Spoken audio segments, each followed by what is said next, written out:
Ever have those days where you're just like dragging yourself through work, counting down the minutes till you can finally escape? Oh, tell me about it. We've all been there. But what if there was a way to actually, feel excited about work, even if your current gig isn't exactly like your dream job?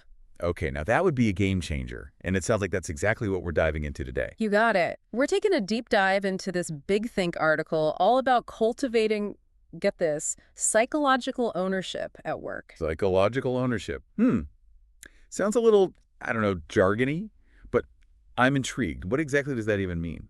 So, in a nutshell, it's that feeling you get when your work really feels like it matters, when you're like a vital part of something bigger. You have a sense of control over what you're doing. You feel safe to like take risks and just be yourself, and you're super invested in, your team's success and the company's success, the whole 9 yards. So it's more than just like being happy at work, although I'm sure that's a nice perk. Oh, absolutely. Happy employees are definitely a part of it, but it goes way beyond that. The article talks about how this whole psychological ownership thing, it's actually linked to like tangible results, increased profits, higher productivity, even happier customers, believe it or not. Whoa, now that's what I'm talking about. Yeah. Sign me up.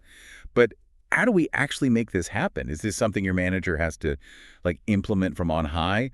Or can you actually do things yourself to start feeling this sense of ownership over your work? That's the cool part. This article outlines 4 key steps that you personally can take to cultivate this sense of psychological ownership, even if your workplace isn't exactly the most empowering environment right now. All right, let's do this. Step one, lay it on me. Step one is all about control. But before you go, staging a 2 in the break room. I'm already picking out my corner office. We're thinking a little more subtly here. This is about tapping into the power of autonomy, Oh, feeling empowered in your everyday tasks, having a say in how you actually approach your work, even if the big picture goals are coming from someone else. I like that. Owning the how, even if you can't always control the what.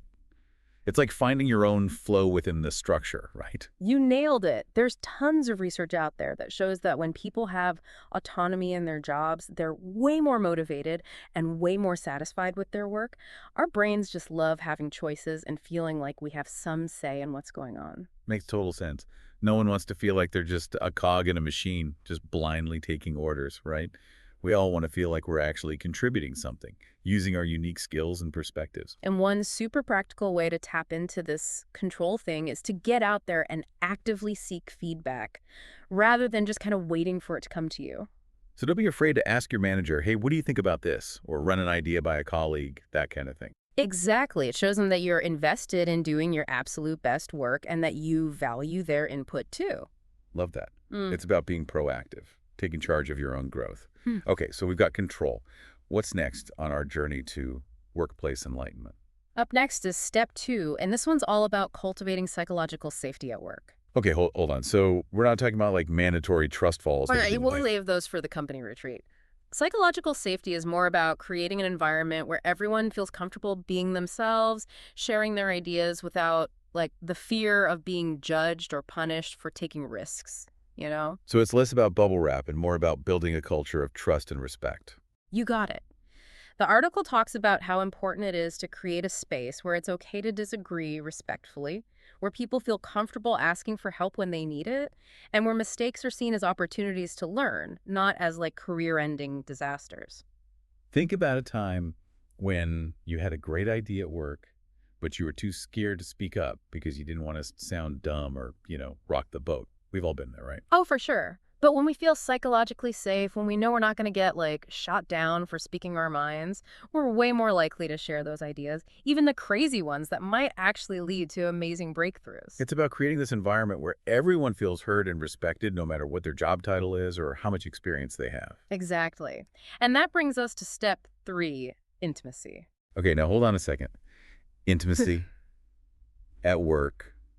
I'm starting to get a little nervous. Don't worry, we're keeping it totally PG here.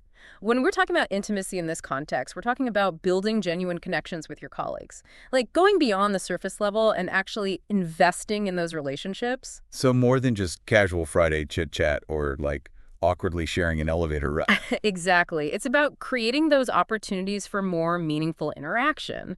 The article talks about something as simple as having like regular one-on-one check-ins with your colleagues, even if it's just for a few minutes. It's about really listening, asking about their goals and their challenges, finding those points of connection that go beyond just the task at hand. So you're not just seeing your coworker as like the IT guy or the spreadsheet guru.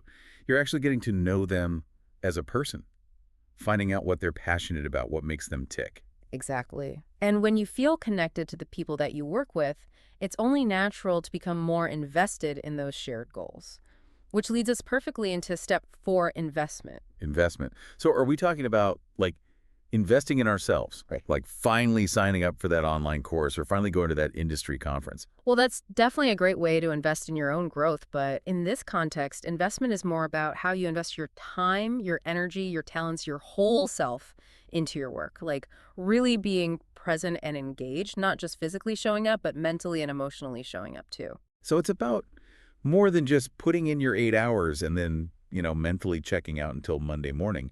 It's about finding ways to bring your passion and your purpose to work with you. You got it. Remember how we talked about autonomy being so important?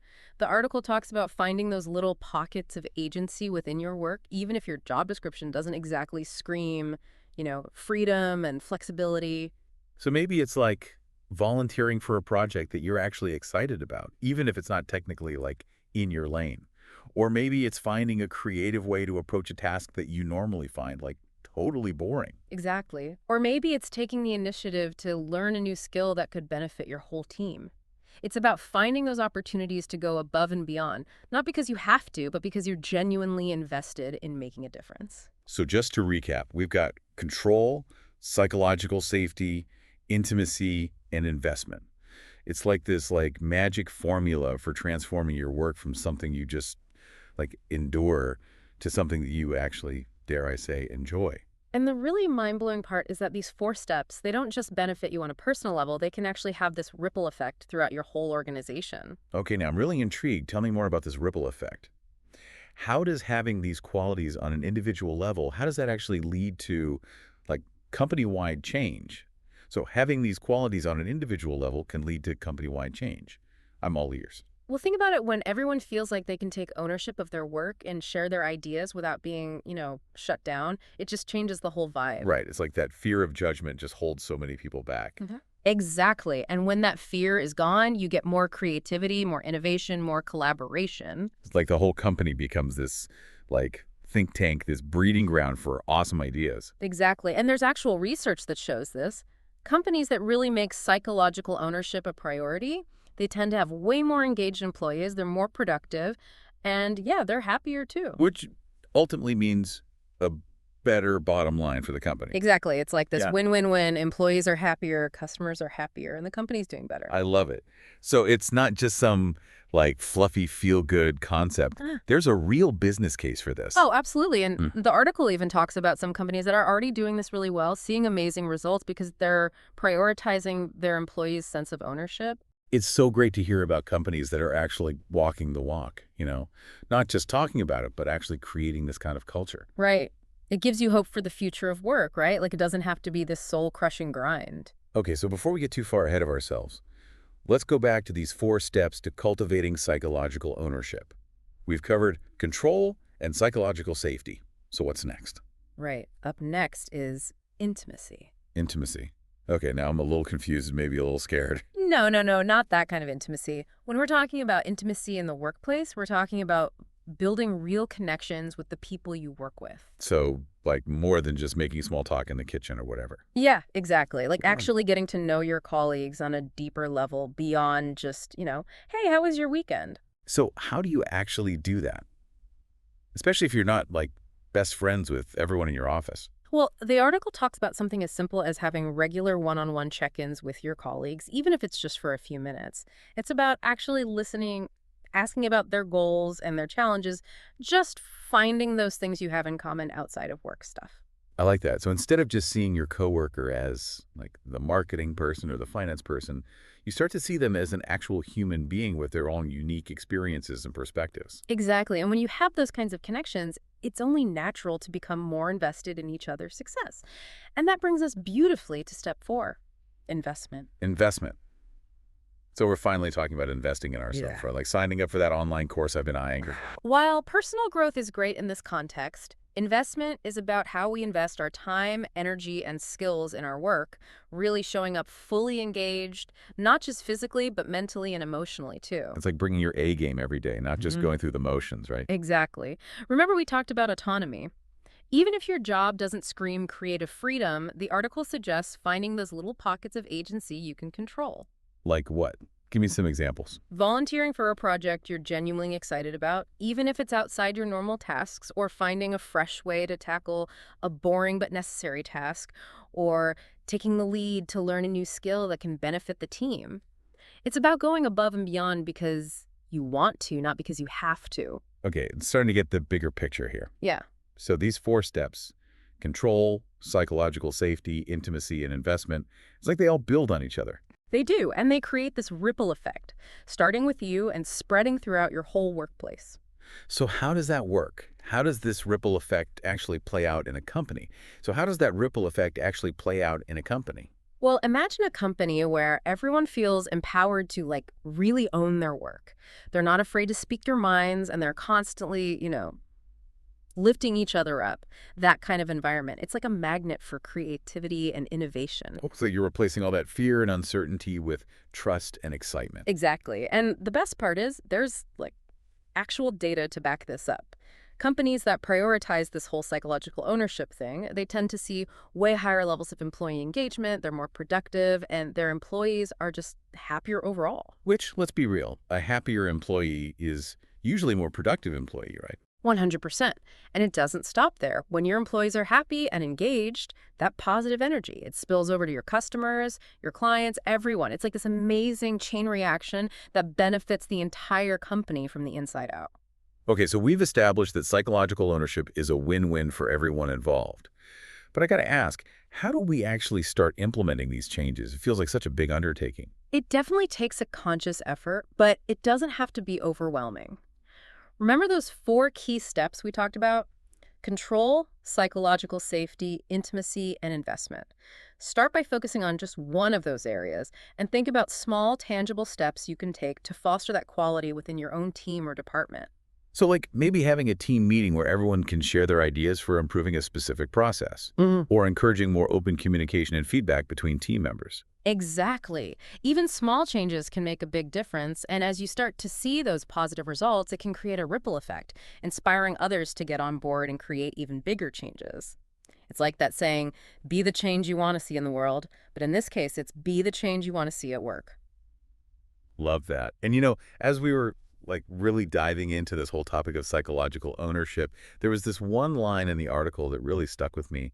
It was talking about the importance of seeking out like-minded people at work. Oh, yeah. I remember that. It's so easy to get stuck in our own little work bubbles. We only talk to the same people every day, and we kind of forget that there's this whole other world of amazing, talented people just waiting to connect with us. Right. And sometimes those connections outside of our immediate team, they can spark some of the most innovative ideas and collaborations. Plus, it's just good for the soul to expand your circle and learn from people who have different perspectives and experiences. Totally. It's like they say, iron sharpens iron. The more we surround ourselves with people who challenge us and inspire us, the more we grow both personally and professionally. And who knows, maybe those new connections could even lead to exciting new opportunities down the road. So as we wrap up this deep dive, what's one final takeaway you want our listeners to walk away with today? If there's one thing I hope our listeners remember from this conversation, it's that creating a more fulfilling and engaging work life isn't just some far-fetched dream. It's totally within your reach, and it starts with taking ownership. Ownership of your work, ownership of your growth, and ownership of the kind of workplace culture you want to be a part of. So go out there, start small, and watch those ripples of positive change spread. Love it. Thanks for that inspiring message. And listeners, we want to hear from you. What are some ways you're cultivating psychological ownership in your own work life? Share your thoughts and experiences on social media using #TheDeepDive, and let's keep this conversation going. Until next time.